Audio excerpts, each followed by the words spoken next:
Hi guys, welcome to my channel. இதுதான் என்னோடய first mehndi mini vlog. இன்றைக்கி நம்ம யாருக்கு மெஹந்தி போட்டு விட போகிறோன்னா, என்னோடய பெஸ்ட் ஃப்ரெண்டுக்கு தான் மெஹந்தி போட்டு விட போகிறோம். வாங்க வீட்டுக்குள்ளே போகலாமா? அப்பா கூட வண்டியில் வந்து இறங்கியாச்சு. வாங்க அந்த எருமை என்ன பண்ணுறான்னு பார்க்கலாம். இந்த சைடு பார்த்தா அழகாக பிளான்ட்டெல்லாம் நல்லா மெயின்டைன் பண்ணி வச்சுருந்தா. சரின்ட்டு இந்த பக்கம் திரும்பி வாசலில் பார்த்தா பயங்கரமாக இன்றைக்கி கோலம்லாம் போட்டு மேடம் கிளம்பியிருந்தாங்க.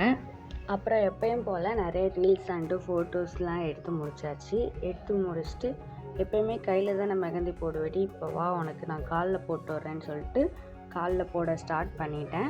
அது ஒர்க்கு ஃபினிஷ் ஆகுமே அம்மா வாங்க சாப்பிட்லான்னு கூப்பிட்டாங்க. சரி நமக்கும் பசிக்குதுன்ட்டு போய் சாப்பிட உட்காந்தாச்சு. சூடாக சப்பாத்தி சுட்டுருந்தாங்க, சாப்பிட்டு முடிச்சாச்சு. சாப்பிட்டு முடிக்கவுமே மேடம் எனக்கு தூக்கமாக வருதுன்னு சொல்லிட்டு படுத்துட்டா. நீ படுத்தாலும் பரவாயில்ல மச்சான், நான் உனக்கு மெஹந்தி போட்டு விட்றேன்னு சொல்லிட்டு அவள் காலை பிடிச்சி நான் மெஹந்தி போட்டுக்கிட்டே இருந்தேன். ஃபைனலாக 2 கால்லையும் மெஹந்தி போட்டு முடிச்சாச்சு. அப்புறம் அவளை நிற்க வச்சு நிறைய ஃபோட்டோஸ் அண்டு வீடியோஸ்லாம் எடுத்து முடிச்சாச்சு. என்னோடய ஃபஸ்ட்டு மினி விலாக் உங்களுக்கு பிடிச்சிருந்தால் மறக்காமல் கமெண்ட் பண்ணுங்கள், லைக் பண்ணுங்கள். இதுபோல் நெக்ஸ்ட் வீடியோவில் பார்க்கலாம். பாய்.